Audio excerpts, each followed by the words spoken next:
What up, Buzz? You tapped in? Okay, Goose, you tapped in too? All right, Chicago, y'all tapped in? All right, boys, let's crack 'em. Feel like Mike in the fourth with the ball in my hands and I'm taking a shot. I'm the king in the madhouse on Madison, whether I make it or not. Now the crowd going crazy, they watching the play and I'm watching the clock. Got my shot in the air and the buzzer go off and I'm watching it drop. This team did things. MJ shot City 6 rings. D-Rose too big, too fast, too strong. History, and we good on that. Put Jilla on the track and we good on whack. 3, 2, 1. Everybody say Bulls on tap. Bulls on tap. Our city pretty and gritty. Benny the bull in the crowd getting hyper and litty. Me, I'm so drippy, it's slippery. Nothing offends me. Banners on banners, we winners. We got the stats in the news. Go and subscribe. Hang out with Buzzy and Goose. Tapping with us, we the truth. Jilla just murdered the booth.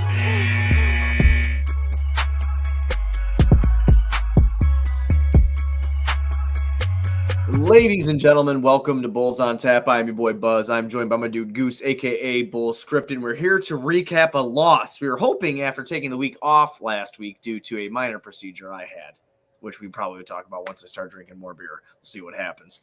But we took the week off last week. We were back this week. We were hoping to come back on a win, but we're coming back on a loss. Before we get into this one, be sure you're going on tapsportsnet.com for all your Chicago sports and literature podcasting needs. I'm a little rusty right now, man. A little rusty. I'm going to get it, though. I'm going to get it in a minute. Is there something a little different about you? There is. I feel lighter. Could that be what it is? Okay.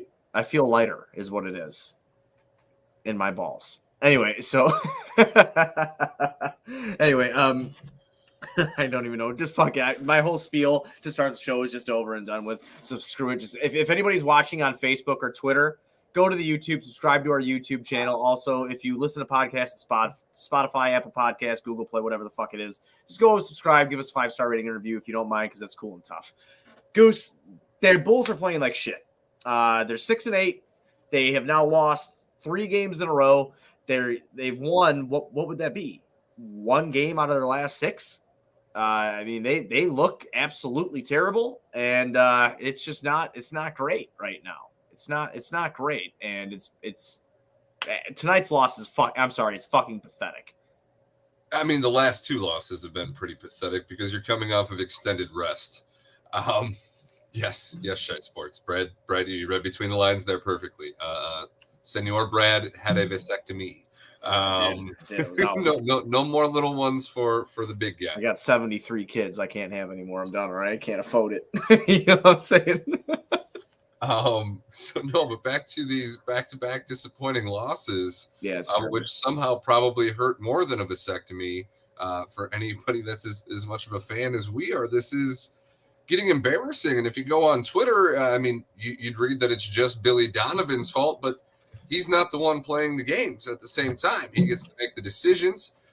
Is this team in rebellion against their coach, or his decisions hindering them so bad that they're getting their ass kicked by the Pelicans without Zion Williamson on a back-to-back while they have extended rest? Is that Billy? I guess we could start there. Because no, it's not. Okay. It's not. All right. This is just typical of what happens when the shit is hitting the fan and everything's on fire. Everybody just goes, coach, he's the guy. Again, I agree with everything you just said. I don't know where the blame should go. I don't know who it should be directed at, but I got some fingers to point. I didn't get those chopped off, and I'm going to point the fingers at Arturas Karnisovas and Mark Eversley right now. Okay. That's what I'm pointing fingers at. I like what they've done. I don't by any means. I'm not calling for their job. I'm not doing anything like that. It's not what I'm doing. But if you want to point the fingers, that's who we're going to point the fingers at. I also want to point fingers at Zach LaVine. We could sit and talk. Oh, that was a baby monitor. Sorry about that. We sit and talk about his fourth quarter and how he started balling out there, and he ends up with, 22 points? 25 points. I'm sorry, 9 for 22 shooting, where he came alive in that fourth quarter when it was fucking garbage. They were down. It's still 25 points on 22 shots. That's not right. Well, that too. I mean, they were still down. And Stacey King said something in the beginning of the game that just drives me nuts. And I put a tweet out about it. I'm so sick of hearing, he's getting his legs under him. Sit the fuck down then, man. Sit the fuck down. If you can't play and it's is his knee okay today? Is it not? I feel like shit every day. like every day. I know you can't compare whatever, but I'm so tired of this fucking narrative. Dude, just play the fucking game. You can't play. You're not 100%. You can't give it your all. Then sit the fuck out. Sit out. Why are you playing? At this point in the season, I don't want to hear about it anymore because we don't have the back-to-back situation going on. Zach is playing. He's not being listed as questionable before games anymore. He's getting extended rest before these last 2 games, and you're seeing the explosiveness. You're seeing what he's capable of doing, but for a team that's so poor at shooting the ball, for Zach to go, I think he started the game 2 for 8 from 3, and then he ends up putting a couple in the fourth to make that percentage look a little better. But when the game was competitive and you needed it, you weren't getting it. And then you're not getting the defense that you need from him and DeMar being on the floor at the same time. And I do think part of that is on Billy. We watched Valenciunas kill the shit out of us tonight when Billy went to that small lineup with Derrick Jones Jr. But Valanciunas was still kind of beating us up when fucking Vooch was in too. There's nothing he can do. There's nobody he can play. What you're saying is it's not Billy's fault that he has to go to these roster decisions. It's problem at this point. What else are you gonna fucking do? You got 2 big guys that can't. You do have Tony Bradley. And Tony Bradley hit a 3, and I'm telling you something right now. Tony Bradley hit a 3, and Tony Bradley's at least. He's at least a bigger body. I don't know. I feel like when a team's taking advantage of a mismatch, and it's their big man, I don't know that the answer is going small to a guy in Derrick Jones who has had success in this role, and we've praised him for what he can do in this kind of stretch 5, but he's not a stretch 5. That's the thing. It's like he can hit a couple corner threes. Correct. There is no big man that's honoring his 3-point shooting ability at the top of the key. No, that's not attracting any gravity. That's killing your offense, and it kind of defeats the purpose of small ball.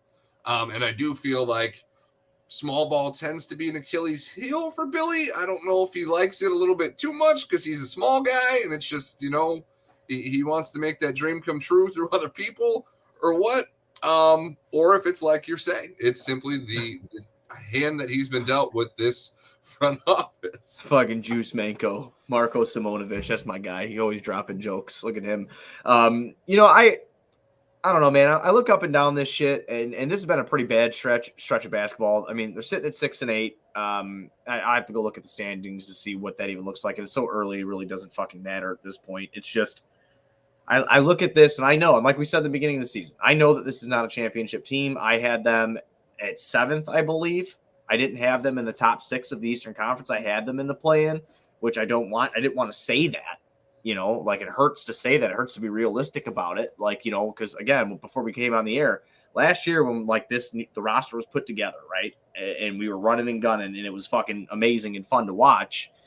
I had some hope that they could be like that kind of underdog type shit. And I'm watching this now. I'm watching a bad fit between Zach and DeMar recently. I'm watching Vooch struggle to hit shots that are point blank. I'm watching Ayo Dosunmu regress a little bit over these last couple games. I mean, not like, he's trying to do what he can, but I mean, tonight, just not a great game. Only 4 points out of him in 27 minutes, 2 for 5 from the field. And here we go. Here's the fucking same narrative again. You pat the kid on his back for a good hustle game and all this shit with Patrick Williams. I mean, this team, he ain't shit, dude. And I'm just going to stick with that. He's not. I mean, I'm sure. There are a lot of moments in these games where the Bulls are on runs to get back into the game or take a lead or hold a lead, and you've got Patrick Williams just walking with the ball consistently.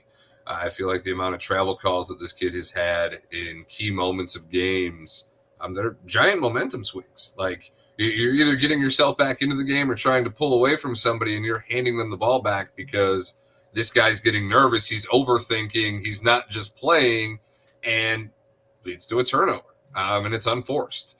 And then at the end of the game, we saw Pat kind of limp off the floor, having potentially hurt his ankle.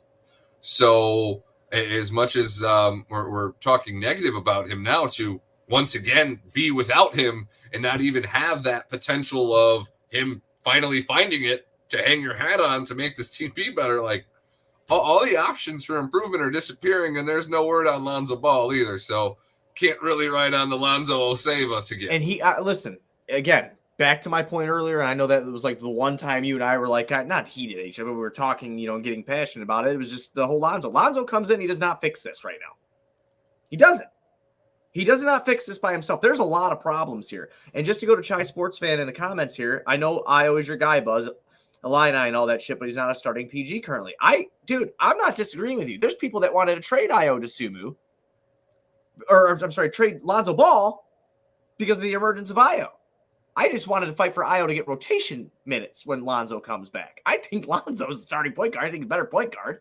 I think that Io is the best decision now. Maybe it is Dragic at this point, but when the season started off, no one was saying that. And that's the honest to God truth. My whole point is now is you're looking at where people are pointing the fingers here, Goose. And we just had our buddy Joe Colley. Here's Joe Colley. He's got to poke the fucking bear, but he goes, all you basement bloggers who are saying that Zach has to be maxed, and again, that's way too premature. Who got quiet? All the basement bloggers who demanded that Zach LaVine was a no-brainer to max. Anyone that questioned that didn't know basketball, right? Felicio, that's what he just put. I told you in the beginning, I don't know if he's a 1A. I don't think he is. I never thought he was, but I do disagree with Joe there. You had to max him. You can't let him walk for free. You just can't, and it's way too early to even say that in the contract. Well, it's way too early to say that. The issue here is I think you look at two teams, and obviously Anthony Davis was a much greater trade commodity than Jimmy Butler was, but the two teams that played tonight, both were either forced or elected to trade their best player to rebuild and restart. Granted, Pelicans did hit a number 1 draft pick in Zion, which changes everything. But even before that, they had Lonzo Ball. They had Brandon Ingram. Who in these 2 games has been the main cog for that team. CJ McCollum showed up tonight. But you had the Pelicans who stayed on more of the rebuild, stay young, find young stars path at a CJ McCollum with other young aspiring talent. And you see the well-oiled machine that this team is. I believe when we first played them, they were leading the league in assists. This go-round, they're still moving the ball really well, and they're doing it without a legitimate starting point guard. They lost Lonzo Ball to us. So you kind of see the different direction. You had a team go young, find young stars, stay young, and build around that. Is where you have Zach left over. You got Pat, who hasn't really turned into anything, and you threw a whole bunch of win now pieces where the window is closing. And it really does make you feel during these lulls of basketball, like, what the hell do? Do you blow it up? You know what's really funny about New Orleans too? What would you say is a key for today in the NBA? Shooting a bunch of threes, right? It's a key, to win and get victories and stuff like that. We've seen New Orleans kind of, I don't know, man. We've seen them kind of break that narrative this year. They're averaging less 3-pointers a game than we are. They built, like you said, they built off of young hustle talent. They got a couple finesse guys over there. We got some hoopers over there. We have hoopers too, man. We do. We have hoopers too, but they've put it together better because their currently constructed roster goes together. And it meshes and it works. Yo, what's up, man? Thanks for coming to the stream for the first time. That's very awesome. Thank you very, very much. But, I don't really know what the answer is outside of what you just said. Like our buddy Juice on tap. If you're not following him, go follow him right now. I grew up with Juice. We've been best friends since I was 11 years old. He texted me today.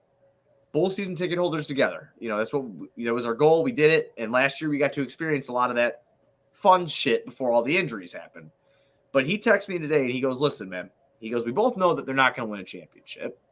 We both know, and this is just Juice, and I'm giving you the opinion on the air just because I'd like to spark debate between everybody that's in here. What's up, Alex? But he said that, trade DeRozan, get some assets back, and redo it. Like, what the fuck are we doing here? And I'm just like, yeah, well, it's the building the culture thing. And he goes, yeah, that's all fine and fucking dandy. Culture is going to look like shit if you don't make fucking playoffs because they're playing like a not-a-playoff team. Well, I think to his point, what culture are you building? Kobe White's probably gone in free agency. If he's not traded, he might not see the floor for the rest of the season. For all we know, that leg contusion's getting a little more mysterious as the DNPs go on. Is it really an injury, or is Kobe just out of the rotation, and this is what they're disguising it as to retain the semblance of trade value around the league to try to get something for him? what culture is there? Kobe's gone. Io, as we're saying, we owe Lonzo a lot of money. If he comes back and he's playing the way that you expect, is Io somebody that you can invest the kind of money that you might have to pay him to get him to stay here after what he's proven to an extent this season and last season? Pat spent a whole entire summer with DeMar and looks like he regressed from the hype that we once got from him. And maybe that's due to less opportunities, but what culture are we building? There's nothing that's going to be here left that's worth building around outside of maybe Zach, Zoe, and Pat if he finds anything. But we don't know when Zoe's going to play again, if he'll ever play basketball. Can you really plan? I mean, and I've said it a million times, I love Lonzo Ball. I'm a big Lonzo guy. But can you really plan to build around a guy like that? No, nothing to this point of his career has shown that he's going to be a reliable 60-plus games player ever. Even with Zach.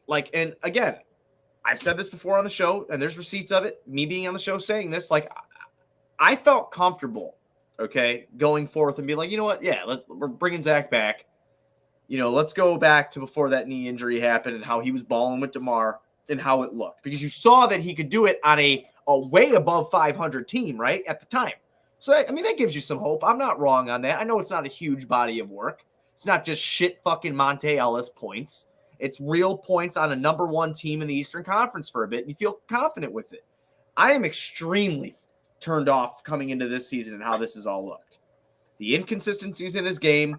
If I hear one more time, his burst, he's got his burst. He can't finish at the fucking rim. There's got to be nobody in his way. Yeah, no, the urge to try to elude contact as opposed to going through it with his explosiveness is concerning, and it leads to Zach hanging behind the play a lot to complain. And we can't put all this on Zach either. No, I'm not. To an extent, to the point that you're making, Dragic has played great. The additions that we've made have been positive additions. I like Drummond. I like Drummond. I like Dragic. I think that those are two guys that bring in great veteran presence on a somewhat. I know DeMar and Vooch are older, but our team is still pretty young. So the pieces you added have been positive. You've had one of the best bench in the leagues to this point of the year. But what does that say about your starters? That's supposed to be 3 all-star caliber players. Your bench is outplaying your starters most nights. So this is the issue. Is you've improved your supporting cast. The issue is the supporting cast is supporting players that aren't in the top 20 of this league. They're not going to be the guys that win you the battle on their own every night. We got it out of DeMar last year. Unfortunately, we're coming back to reality. And, he's 32, 33 on the back end of his prime, and he plays a different style game. As much as we both agree at this point that Zoe isn't going to fix all of this, one player probably can't unless they're Kevin Durant added into this mix of players, because that solves our power forward, small forward, and defensive issues all in one. Not going to happen. I don't know what you do, because you really don't have the assets to make a big enough move to make a difference either. No, and that's the thing. And our chat is absolutely popping off with great discussion right now. So if you're watching on Twitter or Facebook, I'm not even trying to plug, just subscribe. If you want to subscribe, go ahead and fucking do it. If you don't, and you just want to talk basketball, just hop in the comments section. Great conversation going on here. But we have guys saying you're not going to get any picks for, Vooch or DeMar or Pat. Well, and the way I look at this, expiring contract. And the way I look at this is where I get frustrated, and this is where it all comes back. It's where it all comes back to me. I'm so fucking sick and tired of hearing if Pat had a somewhat decent game, see, he's coming on. No, you had the opportunity to trade for Jeremy Grant last year. Look at Portland. They fucking wanted Pat. If you were truly wanting to be competitive, go get the 27-year-old who's balling out. And you had an opportunity to combine Vooch in a sign and trade for DeAndre Ayton when he was on the outs with the Suns. And, there was a lot of options that weren't Kevin Durant this season. And you can agree or disagree whether or not they made the Bulls a legitimate contender as well. But moving in the direction of younger, currently good talent, instead of hoping that these on the back end – contracts with DeMar and Vooch were going to be your saving grace after what you saw last year, especially if you knew Zell wasn't coming. It really does make you wonder what their thought process was. If they knew going into the season that it was going to be rougher than last year. I still think it's like it's just how those two move. Watching them in like the all access shit, like, and I'm talking about AK and Mark here, like they want a culture, and I really respect that because this is why I like them, is because the culture that surrounded the Bulls and the feeling that surrounded the Bulls was always shit.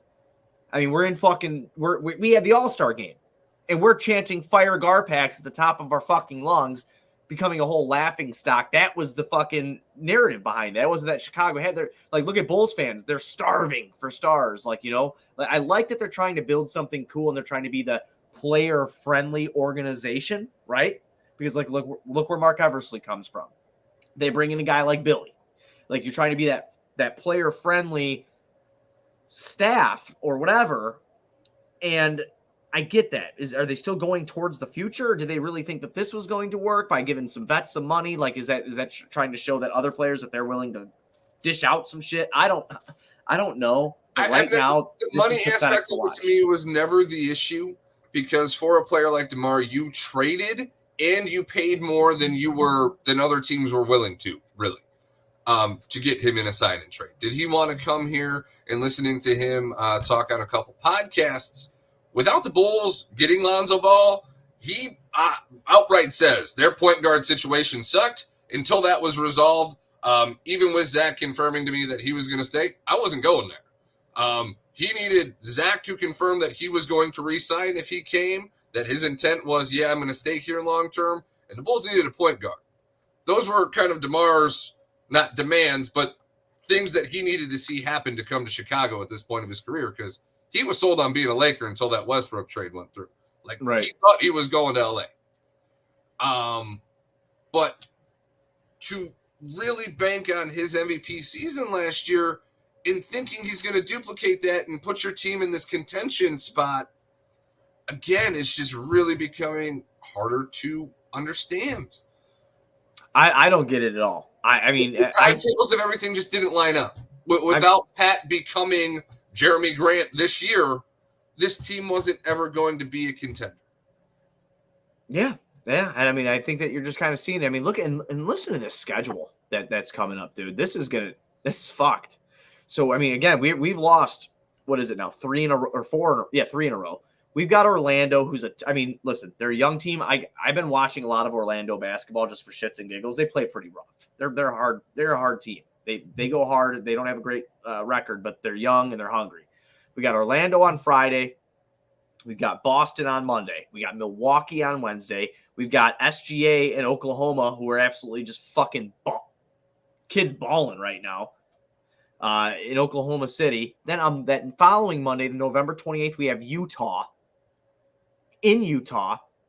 And then Phoenix. I mean, this schedule fucking sucks up to December 4th. So, but that's almost every game that isn't against the top tier team is a trap game anyway. You're talking about all these. That is the perfect way to put it. OKC, there isn't a bad team in the league right now.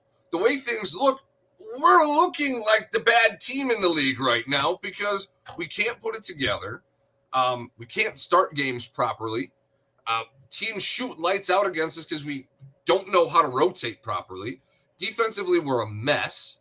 And if DeMar's not putting up 40 points, we're not in the game. And I mean, we let up. I have to ask Drew. I might text Drew right now, Drew Stevens.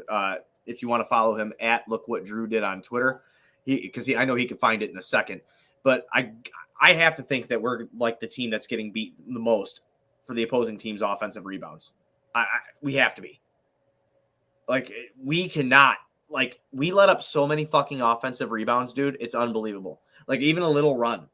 I mean, the amount of times that you see 4 red or white jerseys around the basket and the other team gets the rebound after either a good defensive possession or even just a missed shot is alarming. And Drummond can't be on the floor all the time.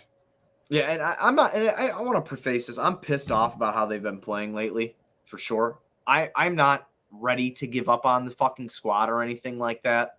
I'm not. I want to see them improve, of course. But right now, I'm just trying to be realistic and not be the homer that I usually am. I'm just trying to be realistic. Like, I don't see a way out here with how they've been playing. Like, everything needs to click on all cylinders every night for them to be in the game. Or like you said, DeMar's got to come out and be God. And it's you can't expect that out of DeMar DeRozan. He was fantastic offensively tonight. He went 11 for 15 from the fucking field tonight, scored 28 points. Like, DeMar did his job. He's efficient as a motherfucker. You know, I mean, it's just, I don't know, man. Again, Lonzo's not going to fix this himself. We've got a complete hole at the 4 position. Patrick Williams is just not good. Oh, Alex Rude. Fucking Alex. I love that. I want to kiss him right on the face. I'm gonna do it. Just check. They give up the third least offensive rebounds. Wow, I'm fucking shocked, dude. I need a stat guy. Look at you. I'm shocked by that. That is almost more dumbfounding than it would have been. It's definitely more dumbfounding than it would have been the other way. Third least. Yeah, I can't. I thought it was third. I thought I read that third most because I wanted my narrative to be met. But I mean, my eyes would have told me that your narrative was a lot closer than what I appreciate that. Say. See, I feel like that too. Oh shit, we got Senor. Yeah, you go ahead and get it, buddy. You go ahead and get it. That's what I'm talking about. But yeah, like I said, I'm not trying to make it a Debbie Downer fest or anything like that. They just need to fucking play better. I don't know how or what to even do to start. When you break down individual film, I'm sick of Pat standing there. I'm sick of Zach not being engaged when DeMar has the ball. Nobody wants to fucking cut more than half the time. I'm sick of the ISO ball of your turn, my turn ball. And on a night where without you can't. Lonzo, is that all it's ever going to be, though? Without a point guard? I mean, and that's what's tough about that topic is Zoe isn't a breakdown the defense kind of point guard either. Io's better at the drive and kick, breakdown, create your own off the dribble style offense that you expect more traditionally out of a point guard than Zoe is. Right. Zoe's just a lights out 3-point shooter, excellent ball mover, has the vision of an eagle, and plays elite defense. So it's really hard to imagine that this your turn, my turn really changes with Zoe coming back outside of the fact that you have somebody in the corner or at the top of the key that can actually hit the three. Caruso actually played well tonight, has been struggling most of the rest of the year. Oh, absolutely. In terms of offensively. And tonight you got a good game out of him and you couldn't do anything with that either. It's brutal. I see people in the comment section right now too. Yeah, DeMar's never played defense. He's not known as a defender, but I would argue I don't think he gives up 30 a game. I don't think that's necessarily true. DeMar DeRozan has won us more games than he has lost us in his short amount of time in Chicago. So keep that in mind real quick. Do you think the way that Billy has to put players on the floor around DeMar and Zach is the issue?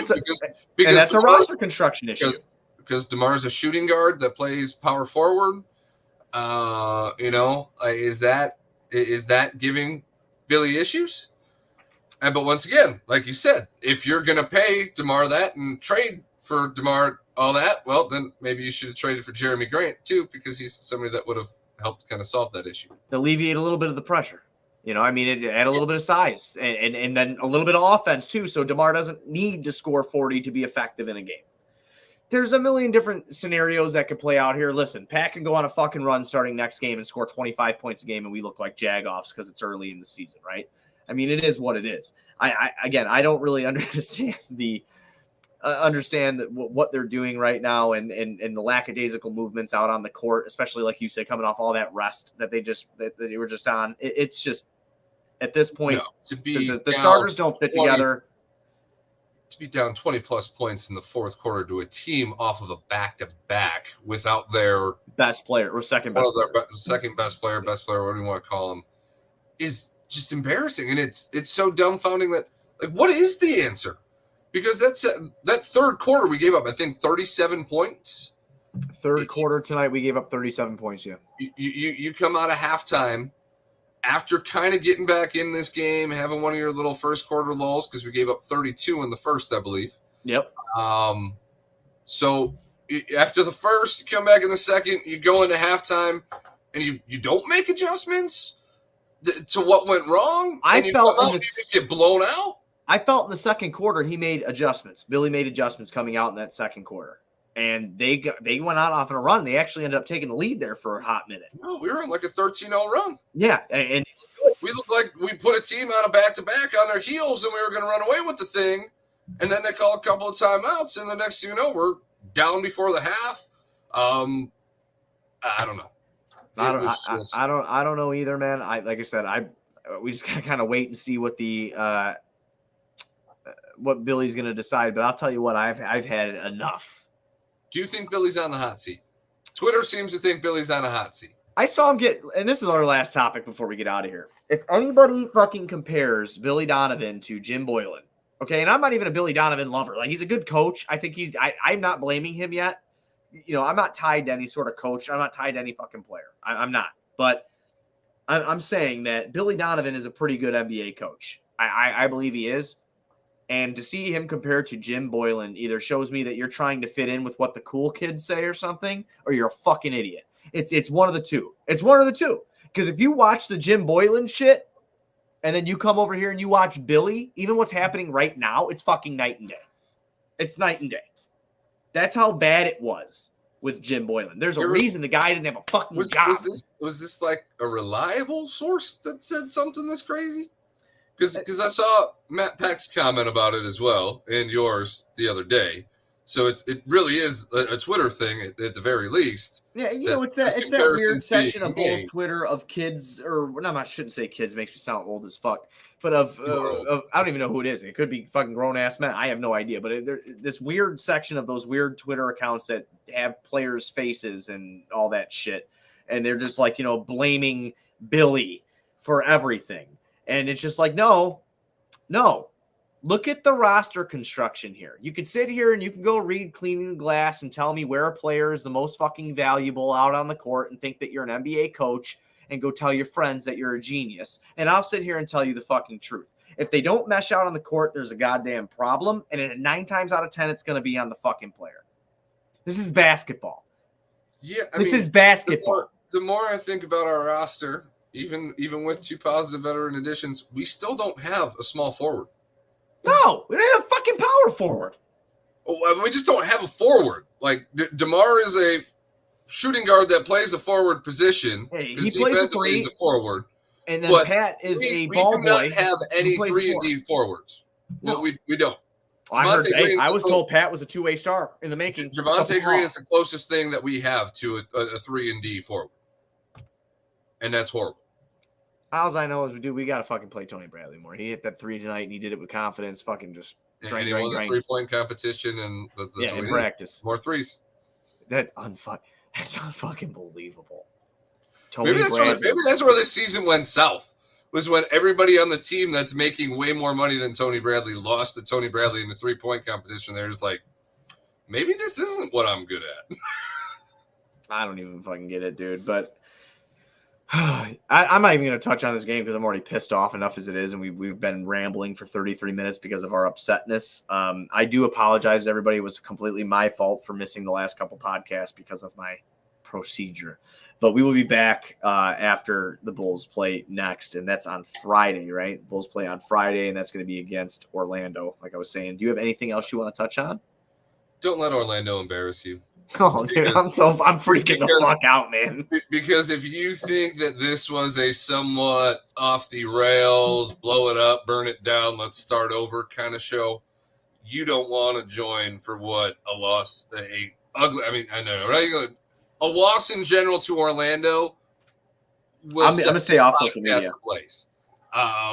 Yeah, and no, we can't do that because I will be trading everybody. I'm going to stay off of fucking social media if we lose to Orlando bad. I can't go on it. I just can't. I'm just being honest with you. I can't do it. I won't fucking do it. everybody like loves Wendell, right? And I know that we hate now everybody's hating the Vooch trade. I still don't mind the Vooch trade because I didn't like Wendell. I didn't think we were going to win with Wendell. I don't think that Wendell has a talent like, Lowry is displaying or anything like that. So I was totally fine with that. The picks, it kind of sucks, but what can you do? It's just it is what it is. You want the Franz? Fucking Franz Wagner, man. I wish that was my name, dude. That's a fucking badass name. I mean, it's close to my last name. So. Yeah, but if we lose, dude, and it's bad, I'm be tripping for real. I'm gonna lose it. I just how many? Just give me some sort of fucking. How many games have the Utah Jazz won this year? I believe they were 10-6 last I looked at. If that, I can pull that up for you right now. Actually, 1 second. The Utah Jazz this year are 10-6. Oh, I was right, man. Okay, so Larry Markkinen has won more basketball games than the Chicago Bulls. You know what's really funny? I watched Utah play the other night. And they ended up losing. They've actually lost 3 in a row. Okay. Utah has. So Silver put out that warning about tanking, and they're like, we're going to come out the gate strong, and then the wheels are just going to fall off this month. Well, what's funny is the one game I chose to watch is they lost to the Knicks, and Lowry played like last year here, Lowry. Okay, well, that's because Porzingis isn't in New York anymore. He had 13.6 boards in 30 minutes, He was a plus 16, though. Wow. His foul trouble kind of kept him out of that game. But, yeah, I mean, it's just – I don't fucking know, man. Great, Keith. At least the cards are going up. There you go. Markkinen's balling. There you go. Make that money. Make that money, bro. Got to get it. All right, well, I don't have anything else. You put your final thoughts out there. Bulls, please do not lose to Orlando on Friday. But even if you do, Goose and I will be here. Be sure to go to OnTapSportsNet.com for other Chicago sports literature and podcasting needs. Following us on Twitter at BullsOnTap, at OnTapSportsNet. Go over to YouTube, OnTapSportsNet. Hit the subscribe button and little bell so anytime we go live, you'll be notified. We'll be back Friday after the Bulls take on the Orlando Magic, and God willing to win.